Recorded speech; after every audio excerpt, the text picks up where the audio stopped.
In the early 1930s, the Soviet Union embarked on one of the most ambitious construction projects in human history.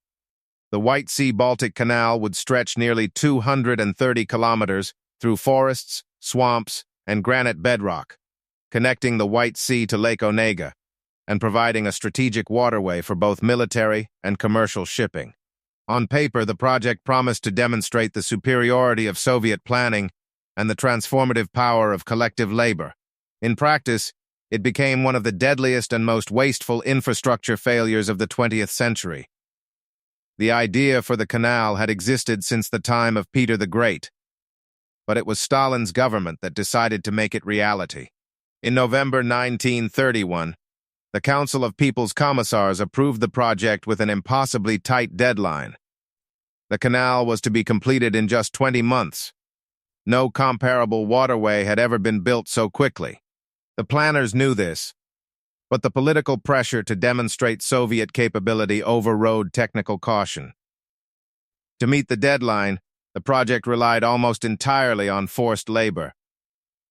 Prisoners from the newly expanded Gulag system were transported to construction sites along the canal route. At its peak, more than 100,000 people worked on the project simultaneously. Most had no experience in large-scale construction. Many had no proper tools. The expectation was that revolutionary enthusiasm and the sheer number of workers would compensate for the lack of machinery, expertise, and time. From the beginning, the construction faced severe practical problems. The northern sections required cutting through solid rock, but the project had few explosives and almost no mechanical equipment. Prisoners used hand tools, wooden carts, and wheelbarrows. In winter, temperatures dropped far below freezing, making the ground nearly impossible to excavate. In summer, swarms of insects made outdoor labor almost unbearable. Food supplies were irregular and inadequate. Medical care was scarce. Workers lived in hastily built barracks that offered little protection from the elements. Despite these conditions, the project continued at a relentless pace. Camp commanders were under orders to meet construction quotas regardless of cost. Failure to do so could mean demotion or worse. This created a system where speed mattered more than safety, durability, or human life. Corners were cut at every stage. Foundations were shallow. Locks were built with inferior materials. Sections of the canal were dug to inconsistent depths. Historians estimate that between 25,000 and 250,000 people died during the construction of the canal. The exact number remains uncertain because records were incomplete or deliberately obscured. Many deaths were attributed to exhaustion, malnutrition, disease, and accidents. Others resulted from punishment or neglect. The dead were rarely named in official reports. Their contribution was measured only in cubic meters of earth moved or meters of canal completed. In August 1933, less than 2 years after construction began, the canal was declared finished.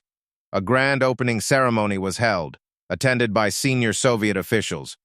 The project was celebrated in propaganda as a triumph of socialist labor.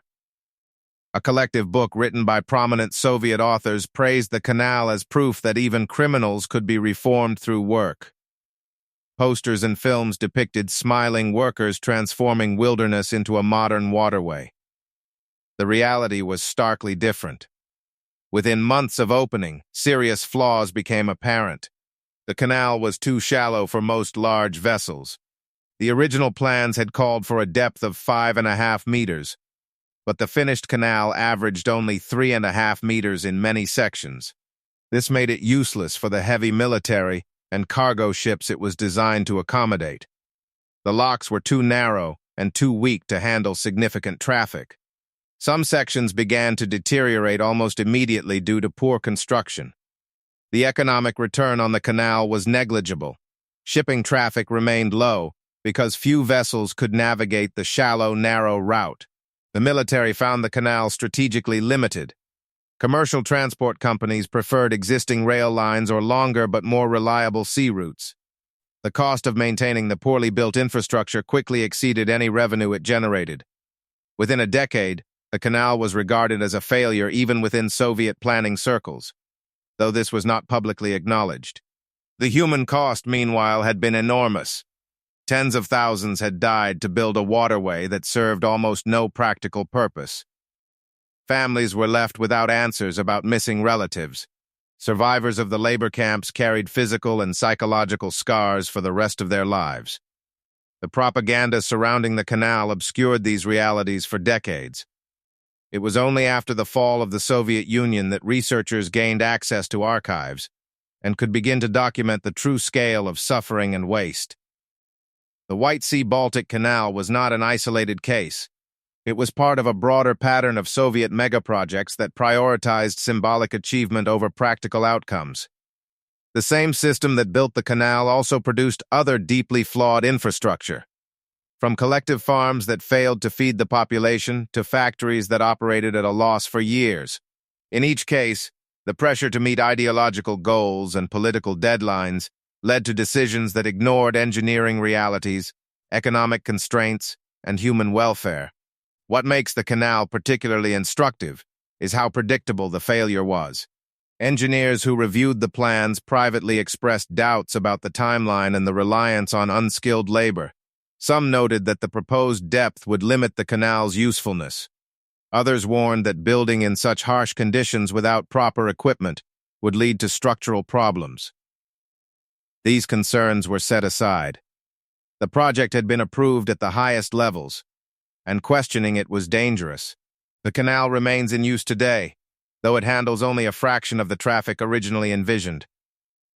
Modern improvements have addressed some of the worst construction flaws, but the waterway's limited capacity continues to restrict its value.